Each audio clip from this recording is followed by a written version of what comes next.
Perdonen por el retraso los que están en la sala y los que están conectados por Zoom. Vamos a proceder a la conferencia del excelentísimo señor don José Vicente Tarazona Lafarga. Como académico de número de la RACPE no necesita presentación. Su conferencia es Análisis de sostenibilidad y riesgos de medicamentos veterinarios desde la perspectiva One Health. En primer lugar, y antes de empezar, yo quiero pedir un minuto de silencio por el académico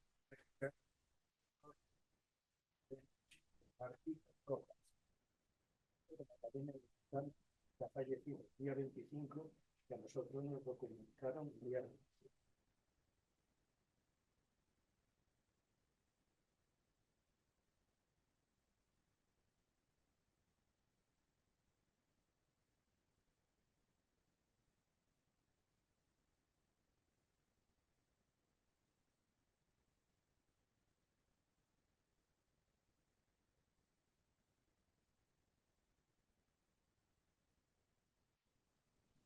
Muchas gracias. Tiene la palabra el excelentísimo señor don José Vicente Tarazona Lafarga.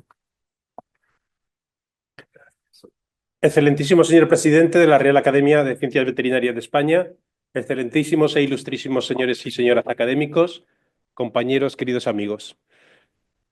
Me toca a mí hoy hacer una presentación y he elegido un tema que me parecía que podía ser de interés dentro de las ciencias veterinarias, que son los medicamentos veterinarios, la evaluación de riesgo, pero desde un punto de vista de sostenibilidad y de la aproximación de una salud o One Health.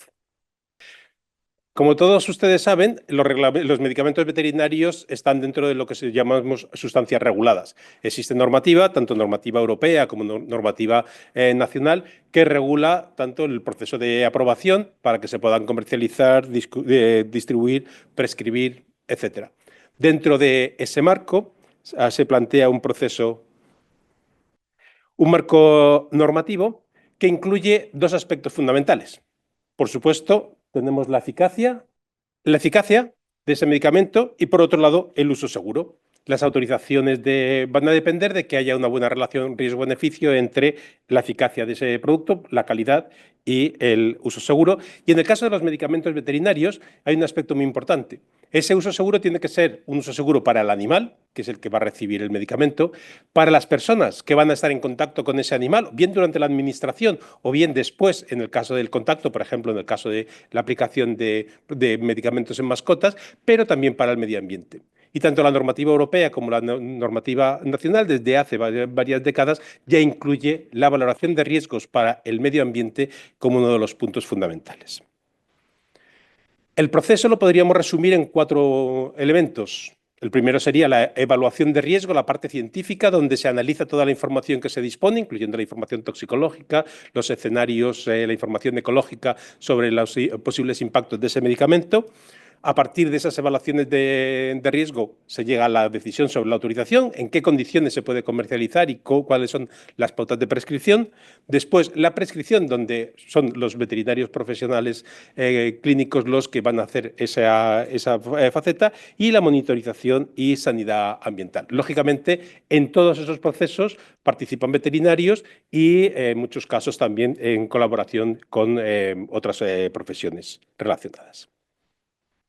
Si describimos un poco y ya nos adentramos en lo que sería el proceso de evaluación de riesgo, nos encontramos con que, por un lado, tenemos la valoración de la eficacia y, por otro lado, totalmente aislado en estos momentos, la valoración de riesgos. Esa valoración de riesgos utiliza el paradigma de evaluación de riesgo de sustancias químicas generales, donde tenemos la gestión de riesgos y la evaluación de riesgos junto con la comunicación, y se basa básicamente en los niveles de exposición que vamos a tener de los animales tratados, de las personas o del medio ambiente, junto con los efectos perjudiciales que se puede valorar. Un aspecto que me gustaría destacar es que dentro de esa valoración no se hace una integración, solo al final. Se ve por un lado cuáles son los beneficios, por otro lado, en función de la eficacia, por otro lado son los riesgos para cada uno de los compartimentos y al final se tiene que hacer la integración, pero se hace solo en el último momento.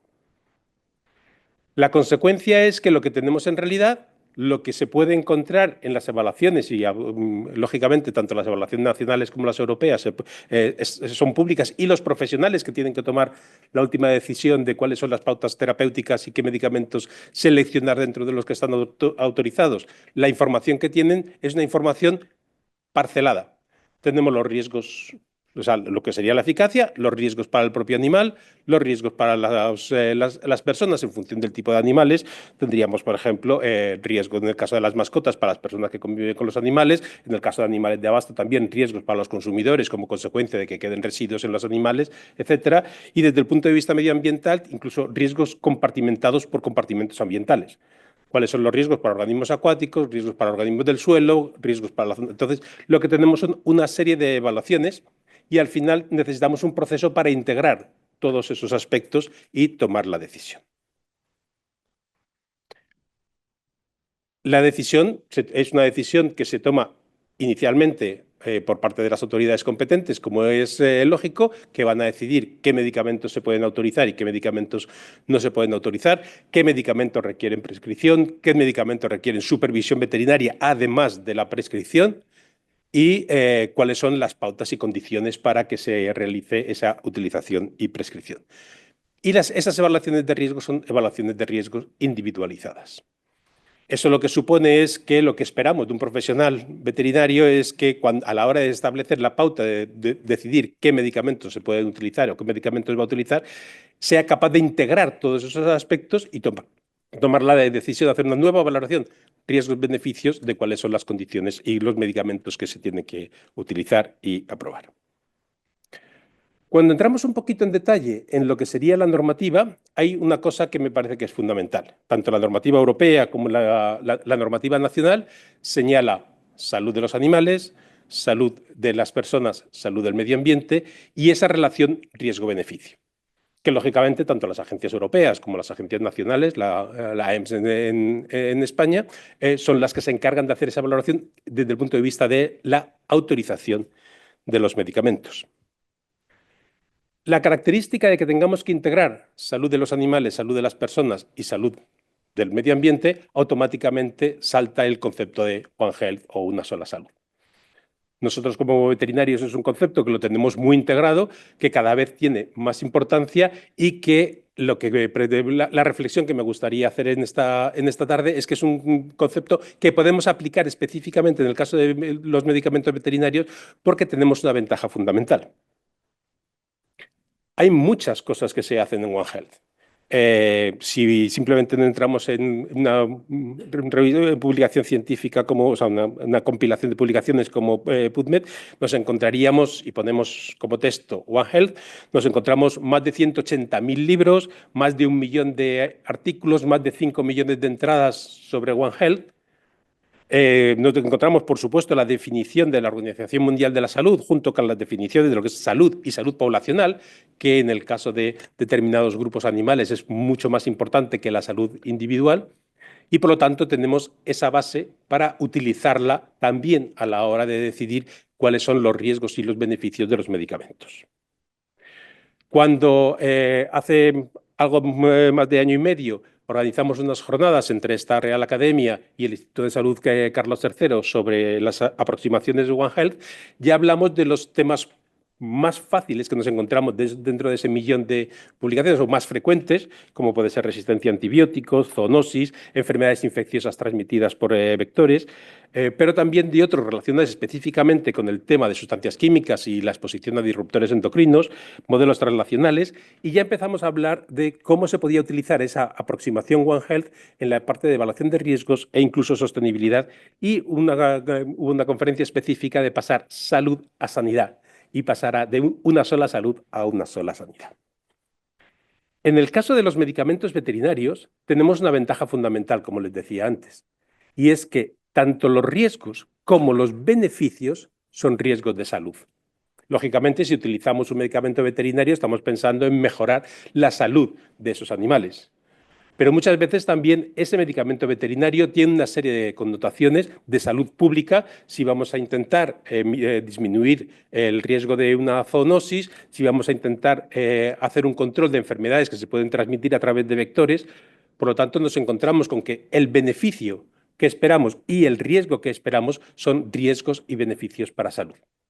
Y si cubrimos los riesgos de salud animal, humana y ambiental dentro de ese concepto de One Health, nos podremos encontrar con que la forma de integrarlos es valorar cuáles son los riesgos y los beneficios, los impactos tanto positivos como negativos, algo que los toxicólogos no vemos tan frecuentemente, que nos centramos en los impactos negativos, hay que ver también los impactos positivos, las consecuencias que puede tener para la salud de la población de animales o de animal individual y para la salud humana el no aplicar un tratamiento correcto, que en algunos casos pueden ser impactos todavía peores que el riesgo químico que pueda tener la aplicación de ese medicamento, y cuáles son las consecuencias finales dentro de estos tres aspectos. Esto se hace a la hora de tomar esa decisión. La decisión sobre si un medicamento se utiliza o no se utiliza a través de las agencias, de la EMA o de la EMS o del resto de las agencias nacionales, lo que incluye es un grupo de expertos que hacen esas valoraciones, gestores que conocen bien el tema, y para cada medicamento se toma la decisión, se autoriza, no se autoriza, etc. Lo que me gustaría es poder extender ese paso de una valoración riesgo-beneficio que integra todos los riesgos para el animal, para las personas y para el medio ambiente, también al profesional, que al final es el que toma las decisiones. Lógicamente, lo que esperamos es que todo uso de un medicamento veterinario detrás esté con unas recomendaciones por parte de un veterinario, perdón. Pero si entramos dentro de la base de datos y hacemos una valoración de los medicamentos que se comercializan en España, el 88% requieren prescripción veterinaria y el 70% requieren supervisión veterinaria. No solo la prescripción, sino la supervisión.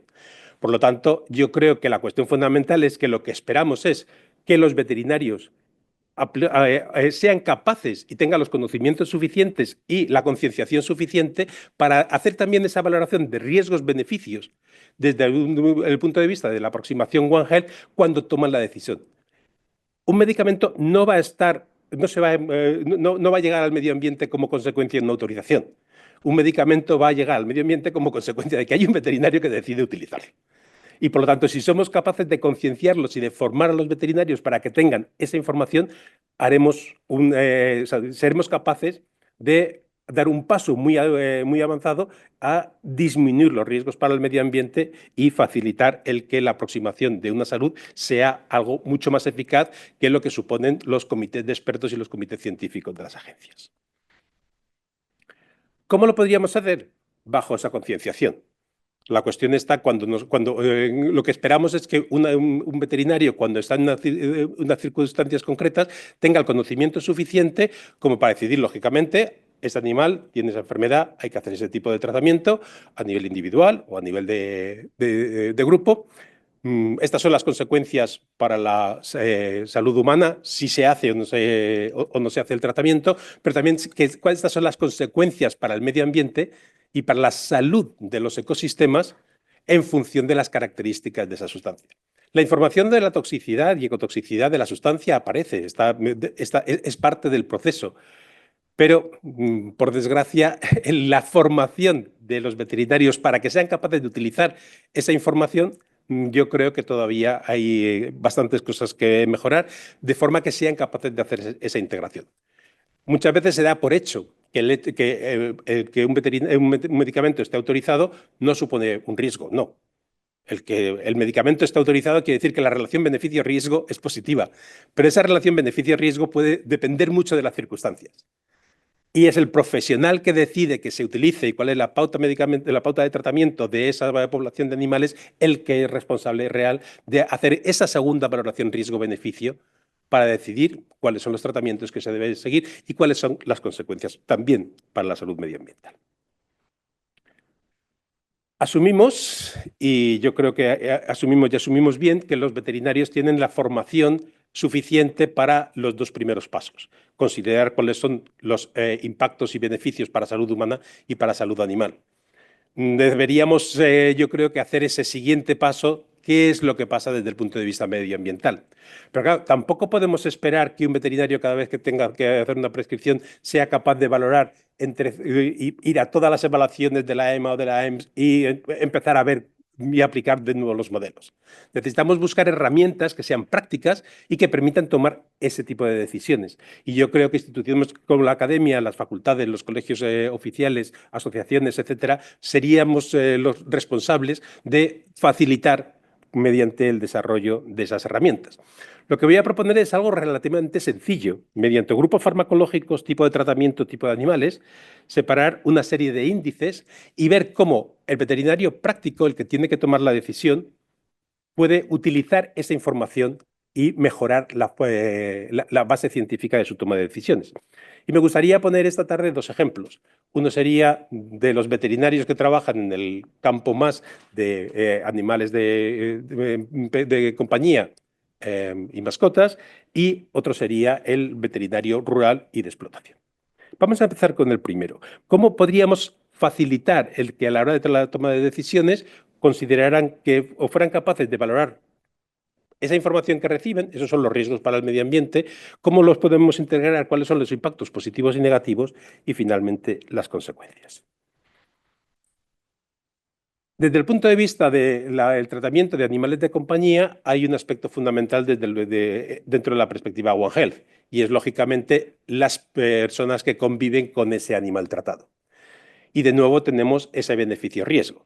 Lógicamente, si utilizamos un antiparasitario para un animal, las personas que están, los niños que están jugando con ese perro o con ese gato, van a estar expuestos. La EMA tiene esos modelos para calcular cuánto van a estar expuestos y esa información está disponible. Pero claro, estamos hablando normalmente en el mundo urbano, donde la capacidad de llegar al medio ambiente fuera del medio ambiente del hogar, del medio ambiente acuático, va a depender de la emisión de esos compuestos a través de las heces o de la orina de los animales, o en el caso de los antiparasitarios externos, por ejemplo, a través del polvo que se genera en las casas, que después eso se barre o se friega y va a una depuradora, o se barre y termina como desecho sólido urbano.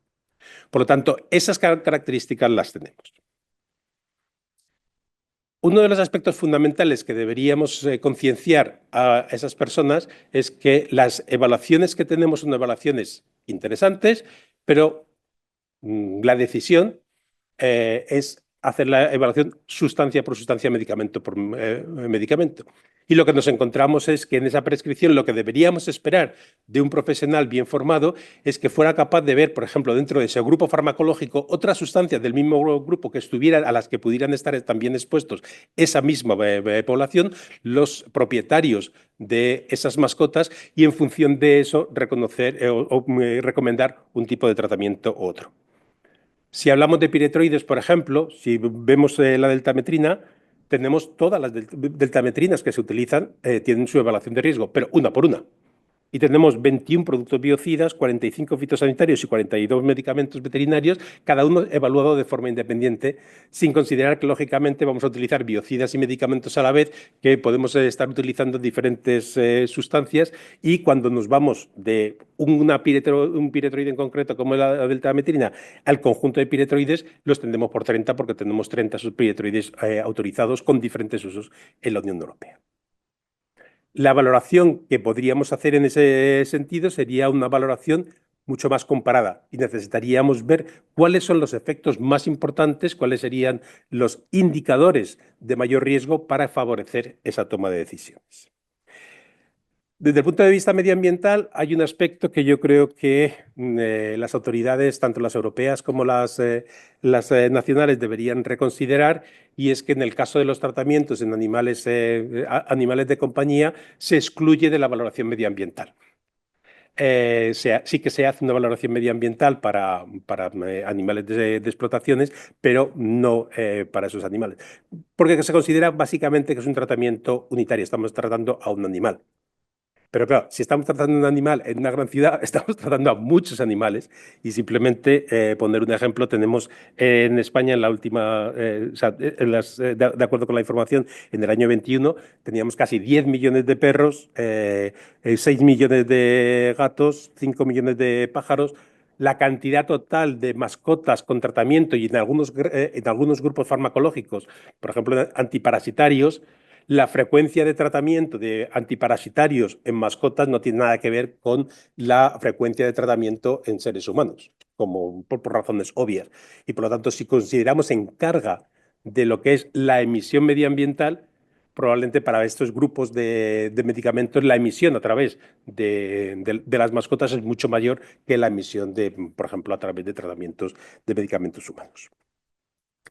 Pero uno de los aspectos fundamentales, y yo creo que en el que desde mi punto de vista me gustaría más incidir, es en el caso del veterinario rural y el veterinario de explotación.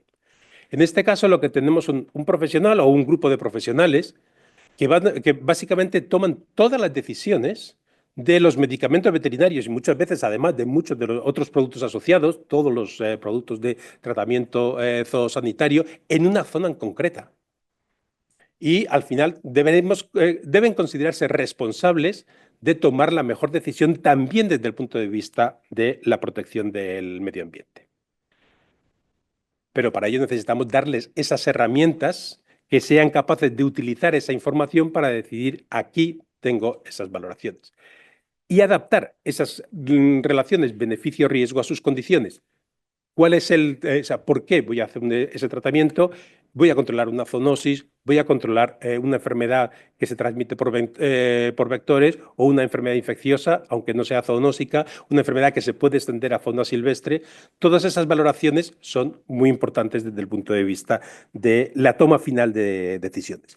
Lo que en una zona en concreto, con unas condiciones ambientales y agroganaderas concretas, puede ser el mejor de los tratamientos, en otras condiciones diferentes puede ser el peor dentro de todos los que se pueden utilizar por los medicamentos que están autorizados. Los medicamentos veterinarios tienen riesgos y los medicamentos veterinarios, aun cuando estén autorizados, también tienen riesgo. Eso es una cuestión fundamental, es una relación riesgo-beneficio y lo que se trata es de minimizar esos riesgos, minimizando los riesgos y maximizando los beneficios de ese uso. Y vamos a poner simplemente algunos ejemplos. Hay una evaluación en el curso que damos en el Consejo General de Colegios Veterinarios, sí que hablamos de los modelos que se utilizan para hacer la evaluación de medicamentos, pero también de aditivos para alimentación animal, etcétera. Luego, las herramientas están allí, pero yo no puedo esperar que un veterinario de campo, cada vez que tenga que hacer una prescripción, empiece a correr todos los modelos y haga esas valoraciones. Necesitamos buscar algo mucho más seguro y más informativo para ellos. Pero el problema está. En algunos estudios, como los que pueden ver aquí, ven que hay un 32% de las muestras ambientales y 20% de muestras de agua potable tienen restos de medicamentos veterinarios y que de los 12 medicamentos que se detectaron con mayor cantidad, 10 de esos eran de uso exclusivo veterinario. En el segundo de las aplicaciones podemos ver cómo se pueden mitigar esos riesgos.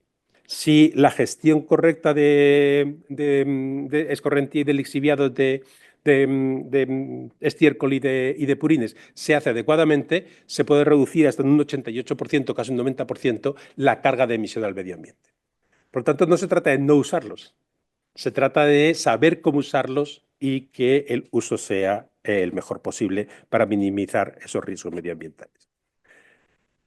Algunos de los ejemplos concretos como grupos, en el caso de los antimicrobianos, evidentemente el tema de las resistencias antimicrobianas es uno de los temas fundamentales, pero muchas veces nos creemos que es el único y no. O sea, en las cargas, como en este trabajo que publicamos hace ya un tiempo, lo que vimos es que las cargas de restos de algunos de esos antibióticos son capaces de inhibir la población microbiana del suelo. Por lo tanto, se utiliza el fertilizante, o sea, damos el estiércol de los purines como fertilizante y con ese tenemos una carga de antimicrobiano suficiente como para que ese fertilizante no se mineralice, con lo cual, en lugar de un beneficio para la agricultura, lo que generamos es un daño ambiental muy importante. El tema de los antiparasitarios es fundamental y en algunos de los casos tenemos riesgos muy importantes. Dentro de la ivermectina, por ejemplo, es uno de los que tienen una mayor toxicidad y, como consecuencia de eso, uno de los que conllevan unos riesgos medioambientales muy importantes si no se utilizan de forma ambiental y de forma adecuada. Y además, cuando hacemos experimentos, como un experimento que hicimos cuando yo estaba en el INIA, con muestras reales, es decir, animales tratados dentro de la terapéutica normal, esos estiércoles, esas muestras de heces se aplicaban en condiciones ambientales naturales, nos encontrábamos con esas mesas de lixiviación, nos encontrábamos niveles que eran capaces de originar un riesgo medioambiental muy importante. Hay algunos de los temas que son cada vez de más actualidad. El tema de los antiinflamatorios no esteroideos, sobre todo después del problema de del diclofenaco con los buitres, es muy importante, pero también los antiparasitarios que tienen un impacto medioambiental claro sobre determinados grupos de fauna silvestre que es muy importante y que deberíamos considerar. Y cada vez están surgiendo otros temas como las abejas. Hay un control muy exhaustivo de la utilización de los riesgos de plaguicidas para las abejas, mucha campaña a nivel europeo, pero muchos de ellos, ivermectinas, algunos de los piretroides o incluso algunos de los neonicotinoides, se han prohibido como uso fitosanitario, no como medicamento veterinario, porque en el medicamento veterinario siempre tenemos esa valoración riesgo-beneficio, pero la utilización sin las consideraciones adecuadas puede lógicamente suponer riesgos también, en este caso, para las abejas, tanto como polinizadores, como las abejas son también animales bajo la pauta de determinados veterinarios. ¿Cómo podríamos abordar este tema? Bueno, lo que se me ocurre y la propuesta que quería reflexionar con ustedes es considerar y pasar de riesgos medioambientales a definir y formar a los veterinarios en salud ambiental. Salud ambiental entendida como la salud de los ecosistemas y como el impacto que esa falta de salud en los ecosistemas tiene tanto para las poblaciones animales como para las humanas, entendida además dentro del ámbito de la sostenibilidad. Y la sostenibilidad de las actividades ganaderas es fundamental.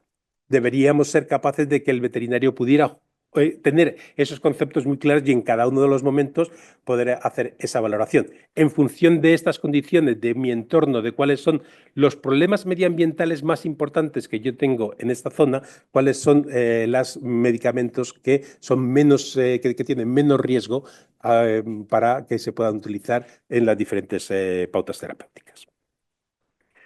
Para ello necesitamos modelos y dentro del Instituto Carlos III, en un proyecto europeo muy importante, el PARC, estamos diseñando modelos. Hemos empezado con los fitosanitarios porque, lógicamente, el impacto hoy por hoy sigue siendo bastante mayor que el de los medicamentos, pero son modelos que se pueden aplicar perfectamente también a la evaluación de medicamentos y de biocidas, etcétera.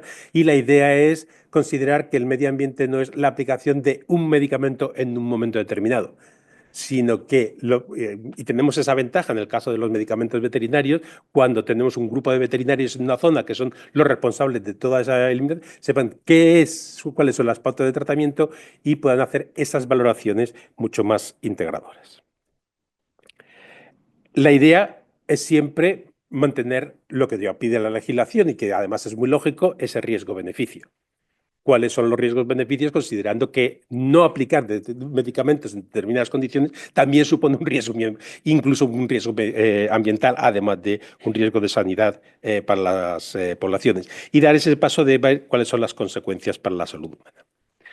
Hay algunos aspectos en los que se ha avanzado bastante. Tenemos guías sobre la utilización de antibióticos para enfermedades zoonóticas y la cuestión fundamental es ver cómo integramos eso desde el punto de vista medioambiental con la sostenibilidad. Como saben, la sostenibilidad se basa en tres pilares fundamentales: el pilar social, el pilar económico y el pilar ambiental. Si pensamos un poco en cuál es el análisis de sostenibilidad de un medicamento veterinario, mi conclusión es que tenemos una ventaja fundamental. Y es que tanto el pilar social como el pilar económico y el pilar medioambiental tienen relación con la sanidad. Hay un aspecto importante y es que la sostenibilidad está cada vez más en el diseño de nuevos medicamentos. Por lo tanto, además de lo que serían las evaluaciones de riesgo básicas, cada vez tenemos una industria concienciada, una industria farmacéutica muchas veces concienciada, que hace análisis de sostenibilidad y que busca medicamentos que sean cada vez más compatibles con la protección medioambiental. Y como les decía, el pilar social, económico y ambiental es un pilar que en el caso de los medicamentos veterinarios está basado en salud. Y debemos entender que los veterinarios sabemos de salud y de esa salud integradora que considere también la salud de los ecosistemas, entendiendo que los ecosistemas son un grupo de organismos vivos que para un veterinario que está acostumbrado a hacer salud de poblaciones es relativamente más sencillo que para otra persona que es más salud individual dar ese paso para considerar lo que necesitamos que el ecosistema sea saludable. Se supone que mantiene una dinámica, no supone que cada uno de los individuos en una población, no decimos una población es sana porque cada uno de los individuos sea perfectamente sano, eso no lo vas a conseguir nunca, pero sí que tenemos unas pautas dentro de lo que esperamos de una población normal. Y lo mismo nos pasa en el caso de los ecosistemas. Por lo tanto, la apuesta sería valorar que los veterinarios tuvieran la concienciación y la capacidad de analizar los riesgos medioambientales de los medicamentos veterinarios sin entrar en volver a repetir todos los modelos, sino entender cuáles son las consecuencias, cuáles son los riesgos fundamentales de cada uno de esos grupos, analizar los beneficios y los riesgos para la salud humana, animal y de los ecosistemas e integrar los resultados, pero adaptándolos a sus condiciones específicas, las condiciones en las que se van a utilizar y como consecuencia se van a emitir al medio ambiente esos medicamentos veterinarios. Haciendo la revisión bibliográfica me encontré con este artículo que me pareció muy interesante. Es una publicación del año pasado en Frontiers in Medicine que está orientada a alumnos de medicina, biología y otras ciencias afines, pero que no incluye los veterinarios. Y lo que hace es analizar los 17 objetivos de sostenibilidad de Naciones Unidas, uno por uno, y ver en qué disciplinas habría que considerar cada uno de los objetivos. Y para ello separa los objetivos en grandes aspectos: calidad del aire, patógenos, resistencia a antibióticos, gestión de residuos, contaminación, cambio climático, y algunos más generales como movimiento de población, interacción de sistemas, bienestar o liderazgo. Y en función de esas características, lo que dice, bueno, todos sabemos, cuando hablamos con los profesores de las facultades y con los decanos y decanas, siempre nos dicen que el currículum es lo que da, hasta donde llega, pero lo que se trata es de hacer esa integración dentro de las asignaturas, que las asignaturas consideren cómo hacer esa valoración de sostenibilidad. Y por lo tanto, he dejado aquí esta reflexión. Existe la posibilidad que desde la RADVE con las facultades, con los colegios profesionales, podamos hacer un ejercicio similar y ver cómo podríamos incorporar esos principios de sostenibilidad en lo que sería la formación de los veterinarios. Y ya para terminar, las conclusiones serían que en el caso de los medicamentos veterinarios, puesto que los beneficios y los riesgos son para la salud, los podríamos integrar muy fácilmente mediante una aproximación One Health, que además podríamos integrar con la sostenibilidad dentro del ámbito ganadero. Necesitaríamos seguir con desarrollos científicos, pero también integrarlos en la toma de decisiones, y un aspecto fundamental que requiere la colaboración de todos es la concienciación y formación de los veterinarios clínicos, convencerles de que ellos son los responsables finales de que ese medicamento termine en el medio ambiente y que deben ser capaces y conscientes de hacer esa evaluación de riesgo. Y ya la reflexión. Los riesgos ambientales de los medicamentos veterinarios, desde mi punto de vista, no han recibido suficiente atención. Y como una idea personal yo destacaría 3 aspectos. Actualizar el marco normativo, sobre todo hay muchos aspectos donde hay muchas excepciones, asumiendo el riesgo de este medicamento solo no es poco relevante. sin considerar que, bueno, será poco relevante, pero cuando sumas ese y otro y otro y otro y otro, es importante y, por lo tanto, no excluirlo desde el principio, sino que siempre tengamos esa información. El desarrollo de modelos integrales, y eso es una responsabilidad de las personas que estáis en la universidad o los que estamos en centros de investigación, de desarrollar modelos que en colaboración con la academia y con los colegios profesionales y asociaciones se permitan dar esa información a los profesionales del sector, y la consideración de que esos veterinarios clínicos son el elemento fundamental, son los que al final van a decidir cuántos y qué medicamentos veterinarios llegan al medio ambiente. Y, lógicamente, para ello necesitamos la colaboración de todos nosotros. Muchísimas gracias.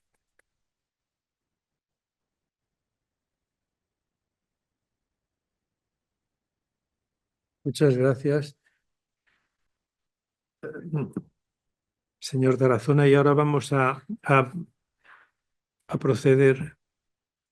Josefina Higuera, por favor. Buenas, me ha gustado mucho la conferencia, pero yo tengo una duda que está ocurriendo ahora mismo en el sector veterinario, sobre todo en los veterinarios clínicos, que hay un problema tremendo. No se puede recetar un antibiótico. Hay que tomar una muestra del animal, la tienen que mandar a un laboratorio, tiene que llegar el informe del laboratorio para poderlo tratar. Y un ganadero rural que tenga vacas, una vaca con mastitis, hay que tomarle una muestra de la leche, enviarla al laboratorio oficial y hasta que no llegue de vuelta el informe no se puede recetar un antibiótico. A mí eso me parece demencial ahora mismo. Demencial. Porque es que es la nueva ley de protección animal. Eso no es proteger al animal, eso es matar al animal. Porque algunos de dolor pueden morir, ¿eh? Entonces, ¿qué le parece eso? Lo que me parece que es un ejemplo paradigmático de que no se está aplicando esa idea. O sea, la idea de una aproximación en la que integras toda la información y que tengas la herramienta para tomar la decisión es fundamental. Lógicamente, hay que buscar la forma de reducir la resistencia antimicrobiana. No hay duda, yo creo que estamos todos de acuerdo, pero la forma de hacerlo tiene que ser una forma lógica y tenemos que considerar ese riesgo-beneficio. Hay riesgo en determinados momentos, puede haber también cuestiones de bienestar animal, pero ahí estoy absolutamente contigo, es mucho más importante desde ese punto de vista el tratar al animal adecuadamente, pero lo que nos falta es esos modelos de integración. Yo creo que es una de de los problemas que intentaba analizar. La aprobación del medicamento o sea, es medicamento por medicamento, no se hace esa valoración integral y, como consecuencia de eso, nos falta después poner el tema en la práctica. Entonces, creo que habría que cambiarlo y creo que habría que buscar una forma de que el veterinario tuviera la capacidad de decir cuándo se necesita mandar una analítica y cuándo lo tiene suficientemente claro como para poder hacer esa prescripción. Profesor Tresguerres. Bueno, lo primero, me ha gustado mucho tu presentación, Vicente. Con respecto a lo que acabáis de comentar, eso lo mismo en medicina también se dice que toda infección tiene que hacerse un antibiograma previamente, pero eso no se hace nada más que en algunas ocasiones. Quiero decir que me imagino que la ley, aunque lo pida, pues se hará en algunos momentos, pero en otros no. No lo sé si eso cómo es. Bueno, pues de esa parte no tenía ni idea. Vale. Lo que yo quería preguntar es, en términos de la repercusión de los medicamentos humanos en la salud ambiental, hace relativamente poco tiempo que se ha buscado un lugar donde medir esos medicamentos y otra serie de cosas como son las aguas residuales de las ciudades para saber hasta qué punto están afectadas por la presencia de antibióticos o de otras sustancias, etcétera. ¿Cómo se hace en el ámbito veterinario? En los efluentes, yo me imagino que de una super empresa de esas donde tienen no sé cuántos miles de cerdos y demás, analizar los purines o todo eso será relativamente fácil, pero como lo que existe es una distribución muy general de toda esa serie de cosas, ¿qué hacemos? ¿Ir a los cauces de los ríos o a dónde vamos a ir a buscar las cosas para tener una información medioambiental que nos esté indicando si hay un exceso de utilización de alguna serie de elementos en un área o en otra? En el caso, como bien dices, de las explotaciones ganaderas, es sencillo, se puede analizar en los efluentes o de las balsas de purines o directamente en el purillo o en el estiércol. En los animales en pastoreo, lo que se suele utilizar son modelos para ver cuáles, una vez que se hace la aplicación, los animales cuando hacen las deyecciones en el campo, cuáles son los compuestos que son más relevantes por lixiviación y que pueden terminar en las aguas y aquellos que se van a quedar en el suelo. Y el análisis tiene que ser directamente análisis o en suelo o en el agua, y se incluyen también análisis muchas veces en aguas potables, como hemos visto uno de los ejemplos, para ver también la repercusión humana. La idea fundamental es utilizar los modelos de predicción para diseñar bien el estudio. O sea, así como en el caso de las grandes zonas urbanas, más o menos se sabe en función de la incidencia y se sabe, bueno, pues en enero y febrero sabemos que tenemos un pico de todos los anticatarrales, etcétera, etcétera. Entonces, más o menos es bastante más homogéneo en el caso de los medicamentos en función de las pautas, pero se puede hacer una buena modelización de qué compuestos y cada compuesto, cada metabolito, saber si lo tengo que buscar en agua, superficiales, en aguas subterráneas, que puede ser también una parte importante, o directamente en el suelo. Tiene la palabra. Buenas tardes, José Vicente. Soy Javier Pro, compañero. Vamos, ha sido mi jefe en el Pro. INIA y estoy de acuerdo contigo en que está poco valorado el riesgo de los medicamentos, tanto humanos como veterinarios, en el medio y la relación que tienen en el medio ambiente. Y de hecho, he estado mirando ahora el plan de resistencia antibiótica y este plan hace más hincapié en los sistemas acuáticos, no tanto en los sistemas terrestres o en los compartimentos terrestres medioambientales.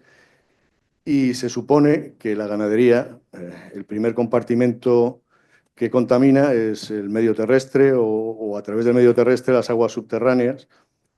Y creo que se hace poco hincapié en ello. Tú postulas por modelos predictivos.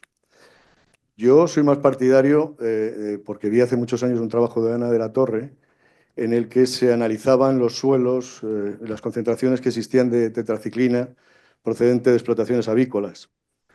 Entonces, a pesar de que los modelos predictivos, desde mi punto de vista, son estimaciones, yo creo que se debería buscar un sistema analítico georreferenciado en el cual nos diese una idea de los medicamentos que se emplean y los niveles que se encuentran en los suelos. Eso es lo que pienso. No sé cuál es tu opinión. Y luego, al respecto de los modelos, los escenarios terrestres, en los que se considera en suelos agrarios la mezcla del contaminante con los primeros 20 centímetros, yo considero que el peor caso posible sería que se mezclasen en el primer centímetro. El peor, porque mezclándose en los 20 primeros centímetros estás considerando ya una dilución 20 veces mayor de ese medicamento. Y bueno, enhorabuena por la presentación, como siempre, porque ha sido pionero en todo lo del medio ambiente y los medicamentos veterinarios. Gracias. Muchas gracias, Javier. Has visto que hay alguna publicación de cuando estábamos juntos en el INIA. Yo no creo, o sea, yo creo que necesitamos las dos cosas. O sea, necesitamos modelos predictivos para valorar dónde, porque el problema de la monitorización, y se ha hecho mucha monitorización, hacer monitorización en ciego, que te dedicas a hacer un análisis, bueno, tú puedes coger una muestra, pero las evoluciones en muchos de estos casos va a depender de no solo el punto en concreto, sino también el día y la hora en la que hagas la valoración. Entonces, yo creo que lo importante sería que fuéramos capaces de compaginar esas cosas, y el modelo que estamos desarrollando en Parc tiene ese objetivo. El que puedas juntar los modelos predictivos te permitan decir, bueno, cómo diseñar mejor mi modelo real, mi modelo retrospectivo y la analítica en determinadas zonas, qué buscar, cómo buscar y dónde buscarlo, y a partir de esos resultados retroalimentar el modelo predictivo para ir mejorando el modelo predictivo. al final lo que necesitamos es predecir. O sea, si esperamos a ver que la concentración está, es lo que le digo a los epidemiólogos. La epidemiología es fundamental, pero llega tarde. O sea, lo que analizas es cuando ya tienes el efecto. Y si no somos capaces de utilizar ese conocimiento para ser capaces de intentar prevenir el ejemplo, vamos a seguir llegando tarde siempre. Entonces sería la combinación de las dos cosas.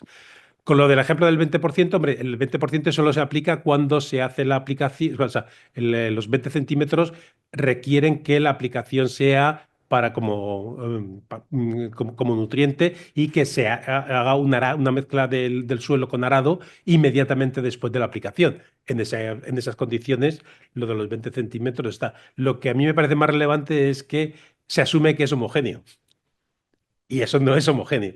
Y eso tiene mucha repercusión desde el punto de vista de la resistencia a antibióticos, porque muchas veces lo que se dice es que las concentraciones del antibiótico son demasiado bajas como para que a nivel medioambiental o sea, puedan terminar en problemas de resistencia, intercambio de plásmidos, etc. Pero la realidad es que es la concentración en la masa, en 1 metro cúbico de suelo. Pero si nos vamos a ir, nos vamos a encontrar zonas en las que tenemos niveles muy importantes. Y ahí tenemos subzonas en las cuales sí que podemos tener concentración suficiente como para que se pueda producir esa resistencia y ese intercambio entre diferentes especies bacterianas en el medio ambiente. Por lo tanto, yo iría más a modelos más capaces de utilizar la información que tenemos. Esos modelos, el problema es que se desarrollaron en los años 80 cuando nuestra capacidad analítica era baja. Ahora mismo es que ya no es que tengamos modelos europeos de NISPRA, del Joint Research Center, etcétera. Es que te metes en Google Maps y puedes llegar a una resolución de 10 centímetros. O sea, puedes ver exactamente qué es lo que hay. Por lo tanto, tenemos que aprovechar esa capacidad tecnológica también en nuestros modelos predictivos, cosa que no se está haciendo todavía. Pero estamos intentando. Don Ángel Salvador tiene la palabra.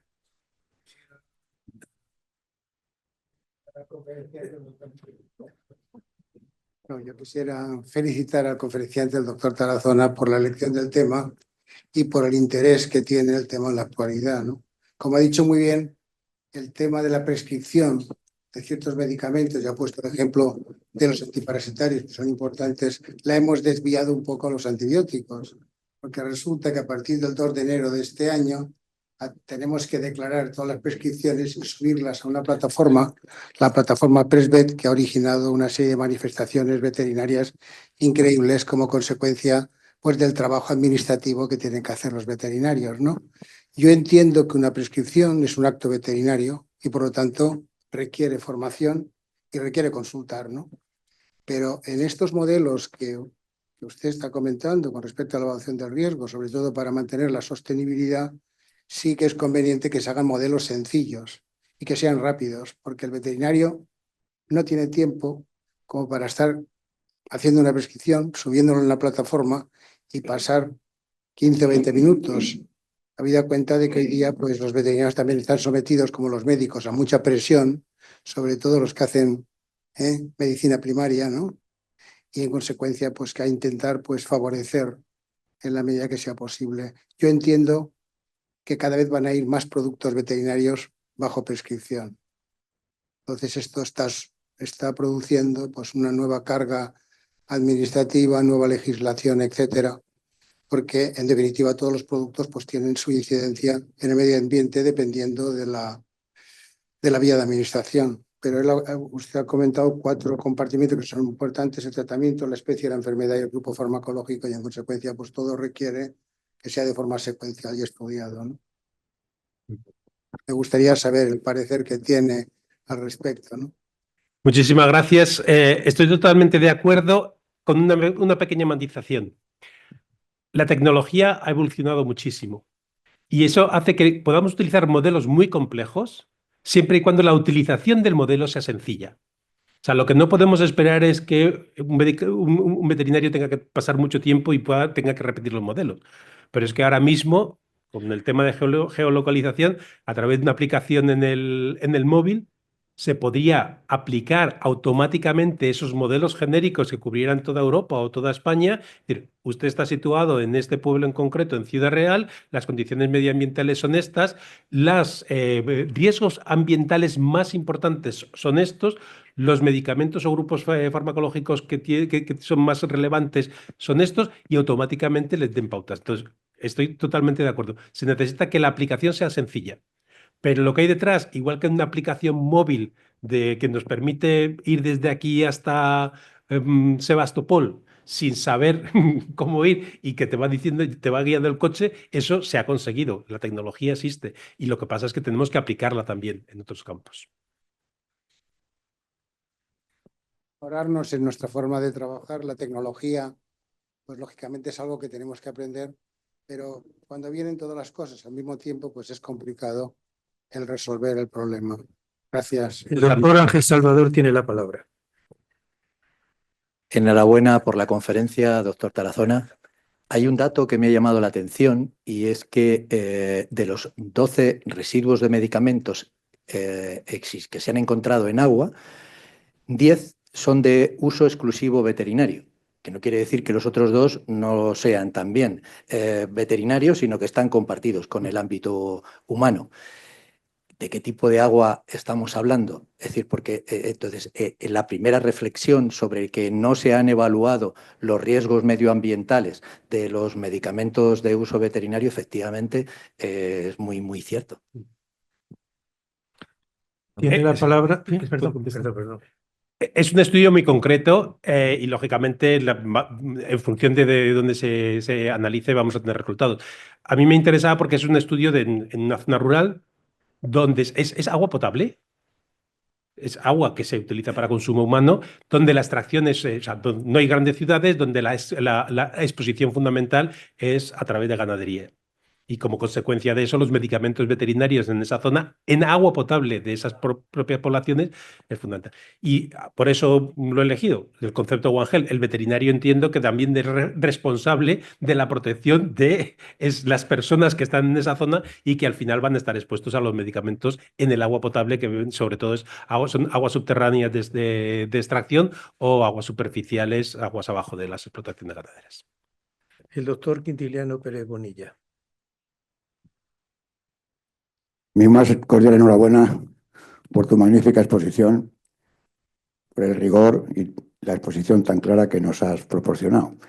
Yo quería comentar, al hilo de lo que has comentado, algún aspecto en relación con las explotaciones ganaderas, ¿no?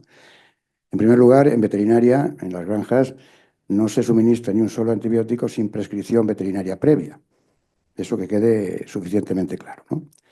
En segundo lugar, en función del periodo de espera o el periodo de eliminación por orina del antibiótico correspondiente, el ganadero y el veterinario saben que no pueden poner un antibiótico en un animal si va a ir al matadero sin cumplir estrictamente lo que marca la legislación, porque si no es así y se hace una toma de muestras de orina en el matadero y encuentran antibióticos, al ganadero se le cae el pelo. Bien. ¿Por qué digo esto? Porque sobre el tema de las resistencias antibióticas, se ha comentado anteriormente, entiendo que hay 2 factores clave. Por una parte, la veterinaria, pues los animales, las granjas, que tienen este control, receta obligatoria, control en matadero, prescripción y no utilización de antibióticos antes del periodo de espera. Y luego, la utilización del antibiótico a nivel humano, por lo siguiente. Todos en casa tenemos normalmente un arsenal de antibióticos que nos han sobrado y que vamos acumulando de una vez para otra. Y me explico. Un chaval tiene un problema respiratorio y el médico, normalmente sin antibiograma, le receta una tetraciclina, por ejemplo, ¿no? O una amoxicilina, mejor que... Y le receta una caja de amoxicilina con 50 sobres. Y al cuarto o el quinto sobre, posiblemente el chaval se ha curado. Pero quedan otro conjunto de sobres en la misma casa y se pone el hermano enfermo. Y entonces la mamá, lógicamente, con buen criterio, le utiliza los mismos sobres que habían sobrado de su hermano anterior, sin, por supuesto, ningún tipo de antibiograma, y posiblemente por ahí me da a mí la sensación que las resistencias antibióticas tienen una mayor incidencia que lo que pueda proceder de las granjas del sector porcino o de otras explotaciones ganaderas. Y luego tengo una duda. Si nosotros encontramos en X metros cúbicos de purín o en X metros cuadrados de terreno abonado, primero, ¿hasta dónde tenemos que saber qué concentración de antibióticos es peligrosa para originar resistencias a antibióticos?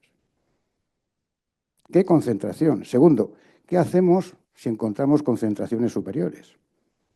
Tercero, ¿cómo somos capaces de que esa concentración de antibiótico en ese terreno vaya a influir negativamente o positivamente en una resistencia antibiótica de X bacterias? Cuarto, normalmente las explotaciones porcinas, las enfermedades de la especie porcina son distintas a las de la especie humana. Con lo cual, la resistencia antibiótica de agentes infectocontagiosos que fallecen a la especie humana no me cuadra porque están siendo utilizadas por antibióticos en especie animal, en el sector porcino. Entonces, simplemente era para, esto sería motivo de un debate más amplio, ¿no?, para tener una mesa y reflexionar sobre estos aspectos. Nada más. Y muchas gracias y felicitaciones por tu conferencia. Muchas gracias. Yo soy un toxicólogo y por lo tanto no sé de resistencia a antibióticos. Lo único que te puedo decir es lo que es evidente es que lo que va a aumentar es la probabilidad. Para que se produzca esa resistencia, lo que necesitamos es una serie de factores. Parte de esos factores está la concentración del antibiótico, pero hay otros muchos más. Y si no se producen todos esos factores, no se va a producir la resistencia o no se va a transmitir esa resistencia. Desde el punto de vista más de los efectos adicionales que puede tener, por ejemplo, efectos para la fauna microbiológica del suelo y por lo tanto pérdida de productividad, etcétera, también para eso sí que es más sencillo hacer una valoración de a partir de qué concentración aparecen unos niveles de riesgo importantes o no. Pero una de las cosas que yo siempre digo como toxicólogo es que a mí me gustan las sustancias químicas porque si tú emites 50 toneladas de un medicamento o un contaminante, lo que sea, al final tienes 50 toneladas o menos, nunca más. El problema con las bacterias es que tú emites una y luego puedes tener ninguna o 50 millones. Entonces, ese proceso es muchísimo más complejo de lo que yo tengo capacidad para valorar y por lo tanto prefiero no contestarte. Te podría contestar cómo calcular los niveles para el resto de los factores, pero no cuando entran los microorganismos por medio, hay que dejárselo a otro tipo de expertos. Muchas gracias. La doctora Aranzazu-Meana. Buenas tardes. Me levanto porque soy pequeñita. Felicitarle, doctor Tarazona, y antes de nada me presento. Yo doy clases en la Facultad de Veterinaria. Conozco todo el efecto de piretroides, de lactonas, moxidectina y tal, pero eso lo solemos guardar para cuarto. Y me ha gustado tanto la charla que el jueves, que tengo la clase de parásitos, hospedadores y medio ambiente, quiero contar algo de lo que ha contado. Y esa es mi pregunta. A unos alumnos de segundo que todavía alucinan con el nombre de los parásitos, exactamente de su charla, ¿qué es lo que les diría?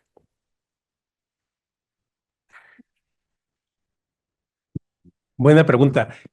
Yo creo que podrían ser más receptivos, porque todavía no se han enfocado mucho, o sea, los alumnos de segundo. Entonces, y el mensaje fundamental que yo les transmitiría es que cuando salgan de la facultad, cuando ellos, si deciden dedicarse a la clínica, sea de pequeños animales, de grandes animales o de explotaciones, etcétera, si ellos deciden que se tienen que utilizar o que prescribir un medicamento y supervisarlo, ellos son responsables también de las consecuencias para el medio ambiente de ese medicamento, para la salud de los ecosistemas, para la salud de fauna silvestre, y que el concepto de una salud es el que les puede resolver ese dilema de cuándo el beneficio que se espera es mayor que el riesgo que supone la utilización de cualquier sustancia química. Gracias. Muchas gracias. Tiene la palabra don José Francisco Guijarro. Muchas gracias, señor presidente. Quiero felicitarle, doctor Tarazona, porque ha hecho una exposición muy enriquecedora e interesante. Bueno, yo voy a seguir como ha lanzado el guante de los antibióticos, yo como soy también usuario de ellos, pues tengo unas dudas. Y creo que voy a ir a un caso práctico en el tema que nos ha expuesto hoy y en relación con la perspectiva de One Health. El antibiótico es la listocitina. Este antibiótico en medicina, la listocina, se ha utilizado durante mucho tiempo en medicina humana y en medicina veterinaria. Medicina humana, hoy en día está muy clarificado su uso. Tiene unas indicaciones muy determinadas y es como último escalón. O sea que eso está ya establecido. No voy a seguir más de la clínica humana, pero en veterinaria se ha usado, supongo que en procesos infecciosos durante también muchos años, y yo creo que también durante el estímulo del crecimiento de animales. Entonces, en relación con esto, yo quería preguntarle cómo se controla, en qué situación está este antibiótico a nivel nacional y a nivel europeo. Hay restricciones, igual que en la aplicación de la clínica humana, hay prohibiciones. ¿Cómo está el tema? Muchas gracias. Hay una base de datos de todos los medicamentos que se pueden utilizar en España y los que se pueden utilizar en la Unión Europea. Hay varios procedimientos. No me sé todos, evidentemente. Habría que mirar en esa base de datos primero si sigue autorizado para uso veterinario y si está autorizado, vendrían específicamente cuáles serían las condiciones. Pero sería imposible que yo me acordara de cuál es la situación de cada uno de los medicamentos. Pero lo importante es que la información es disponible y lo miraré y para la siguiente conferencia lo hablamos. Lo siento.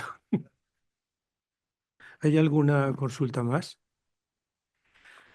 Bueno, pues entonces me corresponde a mí clausurar esta sesión. En primer lugar, felicitar al conferenciante, el académico Tarazona Lafarga, por su magnífica conferencia y decirle que está de mucha actualidad, que es una cosa, aunque yo el tema no lo controlo mucho y no lo conozco, únicamente sé las cantidades que se pueden detectar así en aguas residuales, que son partes por billón, partes por millón, unas cantidades infinitesimales. Y eso da unas características importantes para tener una referencia y una huella muy profunda de lo que puede haber.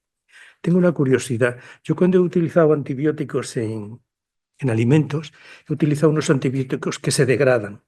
Tienen la gran ventaja que se van degradando. Por lo que he visto, lo que he oído y lo que sé y lo que conozco, resulta que estos antibióticos permanecen toda la vida imperecederos en el suelo, según diferentes ambientes en sí, se mantienen mucho tiempo. Si hay 50 millones al principio, hay menos de 50 millones, pero los hay. Con esa actividad, con esa capacidad de producir alteraciones o de producir modificaciones en las bacterias o en los microorganismos para que se hagan resistentes a todas estas condiciones. Y por último, si estará tan de actualidad que el presidente del Colegio de Veterinarios, esta misma casa, ha presentado una carta al Ministerio en protesta del plan Prever porque está en contra de las notificaciones que hacen los veterinarios o las cosas así. No he entrado en profundidad, nada más la he ojeado, pero está de mucha actualidad. En primer lugar, felicitarle, darle la enhorabuena y como recuerdo de esta, tengo aquí un diploma de reconocimiento que dice lo siguiente.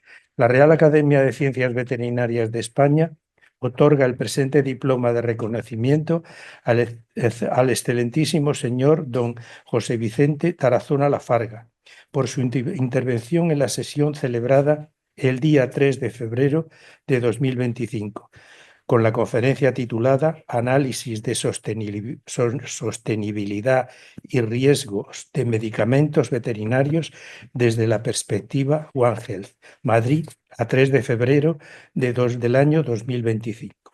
Firma el secretario y el visto bueno del presidente. Enhorabuena. Muchísimas gracias.